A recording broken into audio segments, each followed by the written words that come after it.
Independent Day, Independent Day, our Independent Day. Today is the day of our Independence Day. The great country, one of the great countries in the continent, Nigeria. I am proud of my country, Nigeria. Nigeria is my country. Nigeria is my father's land, my mother's land. The great country. Eni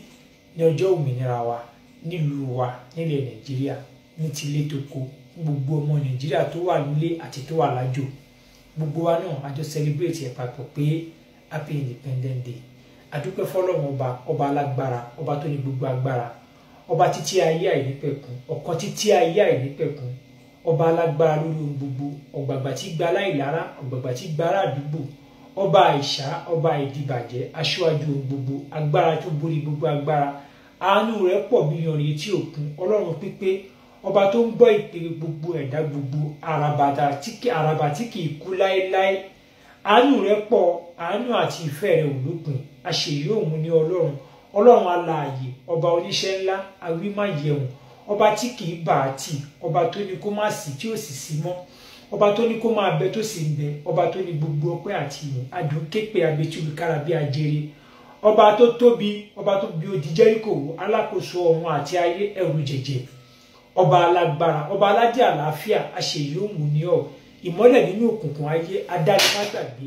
ọlọ́run tí ò yí padà, aláàfin òde ọ̀run, ọlọ́run àjíǹde, ọba betúlukára bí ajere, ọba níbi gbogbo lọ́nà gbogbo níbi gbogbo lásìkò gbogbo àti ní gbogbo ìgbà, ọba tá a pè tó ń jẹ́, ọba lánàá, ọba lẹ́nu, arúgbó ọjọ́, ọ̀pàpà tí pàbìdà tí sọ̀bìdìrì, alágbára, atóbájayé, ẹlẹ́rù nìyí, kábíyèsí aláàfin òde ọ̀run, ọba tí ò bímọ tẹ́nìkan ò bí, ọba tẹ́nìkan ò bí tó bí gbogbo ayé, ọba tẹ́nìkan ò dá tó dá gbogbo nǹkan, ọba dánidáni, ọba tí nǹkan ò dá tí ń dá gbogbo ayé, kábíyèsí Elédùmarè wọ́n ló ní ìyìn àti ògo àti ọpẹ́,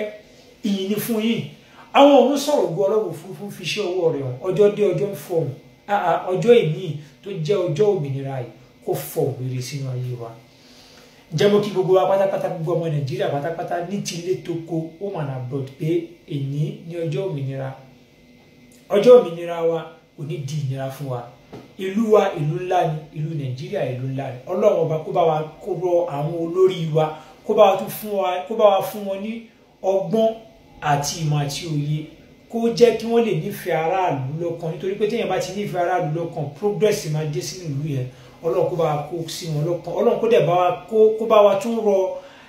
president wa Alhaji Muhammadu Buhari, kọ́lọ́run bá wa tún fún ní okun àti agbára, kọ́lọ́run bá wa fún ní okun àti agbára láti tún lè mú ìlú yẹn tẹ̀síwájú, àti àwọn ẹmẹ̀wà wọn tí wọ́n jọ wà, kọ́lọ́run bá wa fi ìfẹ́ àwa mẹ̀kúnnù, kọ́lọ́run bá wa fi sí wọn lọ́kàn, kọ́ lè rí tiwa wò, kọ́ lè ṣàánú wa, nítorí pé wọn ò lè dá ṣe bí ó sì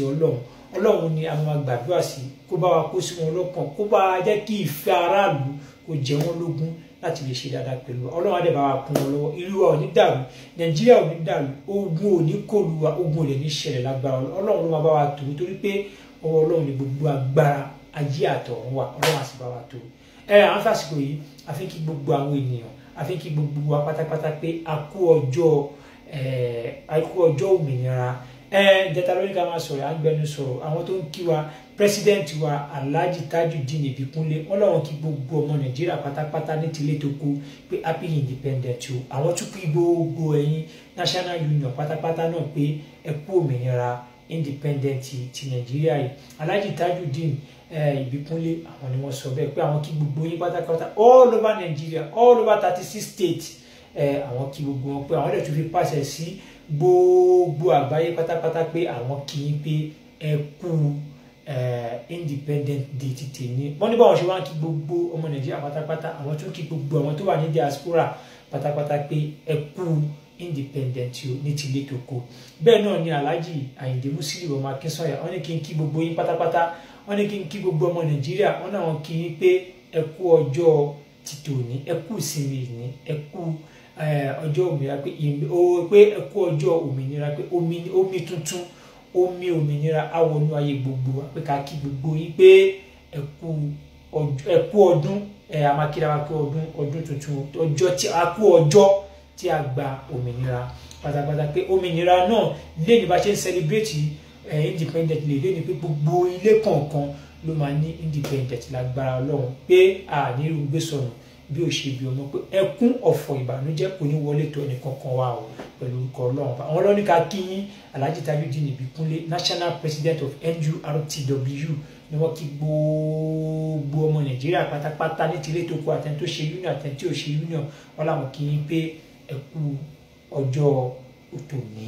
Alhaji Ayinde Musiliu Akínsọ́lá náà sọ pé àwọn kí gbogbo yín pátápátá gbogbo national union pátápátá gbogbo branches àti gbogbo àwọn èèyàn pátápátá náà tí wọ́n ní ká kí gbogbo ọmọ Nàìjíríà pé a kú ọjọ́ tòní o pé happy independent day pé Ọlọ́run ọba abáwa bu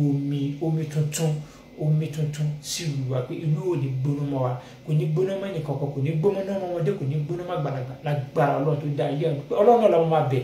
òun máa bá wa tó ìlú wa lágbára Ọlọ́run so bó ṣe jẹ́ nìyẹn èmi náà fún ara mi legacy èmi náà wá ń kí gbogbo tilé tó kù mo kí gbogbo àwọn ọmọ Nàìjíríà tó wà ní diaspora mo kí gbogbo ọmọ Nàìjíríà tó wà ní London mo kí gbogbo ọmọ Nàìjíríà tó wà ní America mo kí gbogbo ọmọ Nàìjíríà tó wà ní Europe pátápátá pé a kú independent day àwa náà à ń kí gbogbo èyí tó wà nílé pé a kú independent day pé bẹ́ẹ̀ yóò ṣe gbàgbé wa àwa náà gbàgbé ilé àjò ò ní dùn onílé má rí ilé kò sí bó ti lè kú rí ilé wa náà torí pé ẹ̀yin ilé bí wa ẹ̀yin lójú wa ìyá wa wà nílé bàbá wa wà nílé ẹ̀gbọ́n wa wà nílé àbúrò wa wà nílé àwa náà ní gbàdúrà kí ló wá bàjẹ́ bẹ́ẹ̀ ṣe fàdúrà ràn wá lọ́wọ́ àwa náà fàdúrà ràn yín lọ́wọ́ pé omi tuntun Ọlọ́run ọba ajẹ́kóoru nínú ayé gbogbo wa o bẹ́ẹ̀ náà kí n tó wá máa lọ mo wá tún fi àsìkò yìí àfi kí ọmọ ọlọ́jọ́ bí àná ó ní ká kí gbogbo ọmọ Nàìjíríà ká kí gbogbo ẹ̀yin tẹ́ wá yẹ̀wò sí gbogbo ẹ̀yin tẹ́ dìde tẹ́ wá bá òun ṣe ọjọ́ bí òun lánàá níbo la ti ń sọ yẹn talent tí mò ń sọ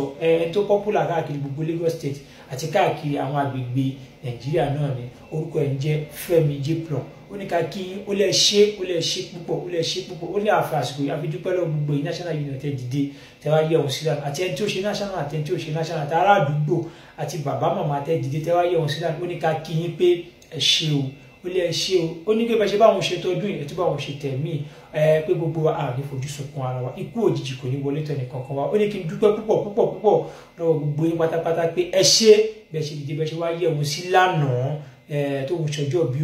òun á fásitì yìí òun fi dúpẹ́ lọ́wọ́ gbogbo ẹ̀yin tẹ́ dìde pátápátá pé ẹ ṣé àdúpẹ́ pé a ò ní fi kú àti àrùn àníbi sún fúnra wa ó ti wá ní kí n dúpẹ́ lọ́wọ́ yín ó ti wá ní tó bá ti wá ní lẹ́nìí ó ti wá sọ fún mi pé òkè òun wá fẹ́ gẹ́gẹ́ bá àwọn èèyàn ṣe wà àtàwọn tí wọ́n ti wá fẹ́ fún ọmọ Nàìjíríà náà àwọn èèyàn kọ̀ọ̀kan torí kò sí àìmọye ẹlòmíì náà jẹ́ pé wọ́n wá bẹ̀ lánàá àwa ní kíní ká fi ṣáà ní kí láwọn náà máa fi contribute ẹni tó bá ti di lọ́sàn-án yìí àkọ́ṣe quiz àṣe quiz tó bá di bí aago 4 àkọ́ṣe láàrin bíi 30 minutes á fún àwọn èèyàn bíi 5 àwọn èèyàn bíi 4 èèyàn 4 péré ara recharge card 5,000 naira ara fún yín ẹ máa gbáradì tó bá di bí aago 4 kí la fẹ́ béèrè question ta fẹ́ béèrè ní ojú bí 4 lọ 4 péré náà yìí ẹni tó bá mọ primary school tí J-Plum lọ ẹni tó bá mọ secondary school tí J-Plum lọ ẹni tó dẹ̀ mọ ìgbà tó jáde ẹni tó bá ti mọ mẹ́tẹ̀ẹ̀ta yẹn 5,000 naira recharge card lẹ́sẹ̀kẹsẹ̀ fẹ́yìn 4 péré àbí èèyàn 3 àbí 4 péré ká fún yín ní 5,000 ká fi celebrate birthday Fẹ́mi J-Plum ó lè ṣe púpọ̀ ẹ ṣe àná àtúfàsìkò yìí àfojúpẹ́ lówó ọmọ Nàìjíríà pé happy independent day ẹ ṣe púpọ̀ àmàlẹ́ra bá ti ṣe tọdún yìí àtúnṣe ẹ̀mí agbára Ọlọ́run ó dàbọ̀.